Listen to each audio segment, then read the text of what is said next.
Life brings obstacles and unwelcome turn. Fire of desire in which mind and body burn. We don't get what we want, so metal, water or wood. No sympathy of earth, lost in should not or should. This is the play, the dream of Maya, a stage where roles and masks conspire. So we cast a villain and name a foe. Head into Karpman's drama. Triangle we go. I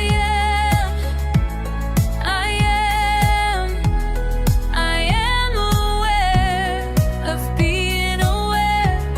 I match, I merge, include and transcend by matching the energetic blend. Rogers calls with fire and flame. Make a plan, stake your claim. Thoughts promise peace and a smiling face, but peace dissolves, you never win the race. With Tamas in sadness we soak, despair blame, wearing the victim's cloak. Desire suppress the heart withdrawn, wrapped in shame and blame, can't find the dawn. Tune into the flavor. Is it drive or despair? Is there motion toward or lack of air? You don't need to run, you don't need to fight. Just feel and speak as you ignite the light.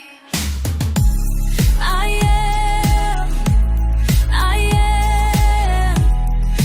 am aware of being aware. I match, I merge, include and transcend by matching the energetic plan. Self-love moves in pattern codes. The purpose eliminates the stereotypical modes. Purpose, agenda, direction drives. So limits, avoidance, boundaries impacts our lives. Both are part of the great cosmic tide. One feels shame, the other craves pride. Once you see which tone is near, you can meet it now with love, not fear.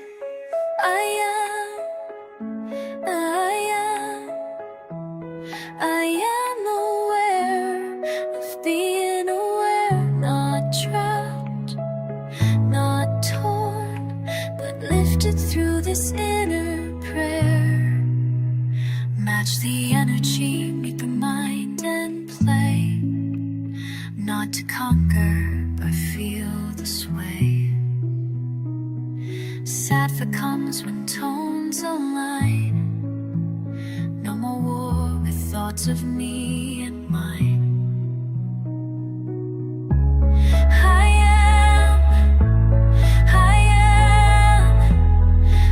am aware.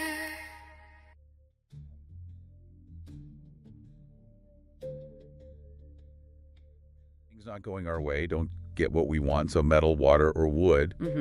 And feeling stuck, between should not or should, it really captures that feeling of being a bit lost. It does. It sets up that internal struggle, that dissatisfaction that often makes us look for something more, right? That feeling of being caught. Yeah. And then it brings in this idea of the dream of Laya. Life is a kind of performance, maybe, with different roles we play. Right, the masks. And it even hints at those tricky relationship patterns. The source mentions villain and foe, which sounds a bit like Karpman's drama triangle idea. Oh, interesting. Without getting too deep into the triangle itself, just that idea of getting caught in these roles. Exactly. It suggests our inner frustrations, those unmet needs, can actually play out in how we relate to other people. Okay, so then we get to what feels like the core solution.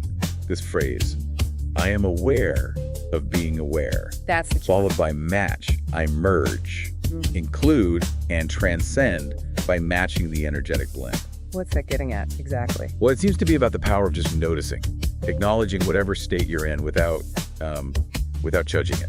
So not fighting it, but matching it. Kind of, like allowing it to be there. That's the first step to, integrating it, transcending it. It's an act of awareness. Okay. Then verse 2 dives into tones, it calls them. First step is rajas. Ah, yes, rajas. The fire and flame, all that outward energy, planning, doing, but with a warning, right?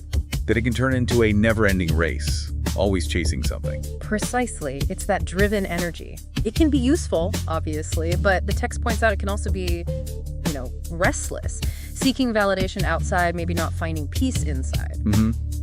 Then the flip side is Tamas. Right. Tamas, that's described as sadness, despair, even feeling like a victim. And linked to desire suppressed and shame and blame, a much heavier feeling. Yeah, it's more withdrawn, maybe stagnant. And that link to suppressed desire is interesting, suggesting these feelings might come from like a lack of power or unacknowledged wants turned inwards. Makes sense. So then the bridge kind of shifts gears. It urges us to tune into our inner flavor. Drive or despair, motion toward, or lack of air. Yeah.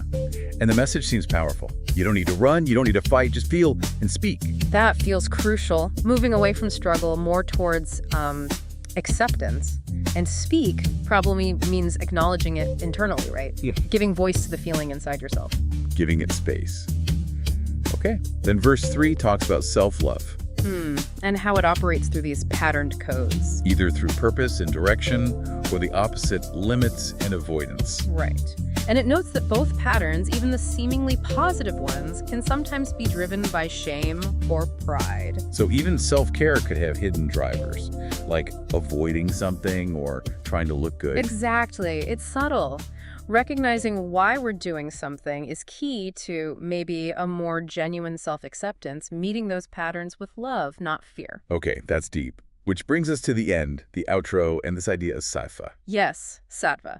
Presented as the harmony that emerges when the inner tones align. Leading to no more war with thoughts of me and mine. It's not about getting rid of the different energies, rajas or tamas, but finding a balance, an equilibrium where they're not fighting each other. And the invitation is to feel the sway, not conquer anything. Exactly, a kind of gentle acceptance of our constantly shifting inner state. So wrapping it up, the big takeaway seems to be cultivating self-awareness.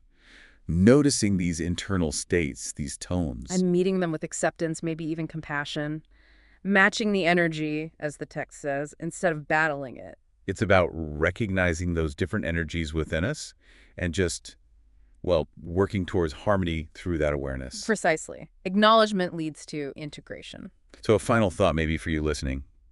Which of these tones, rajas, tamas, or maybe something else feels most present for you right now? Yeah, and what might it look like or feel like to just acknowledge that, to, match the energy with a bit of awareness and self-compassion. Something I'm all over.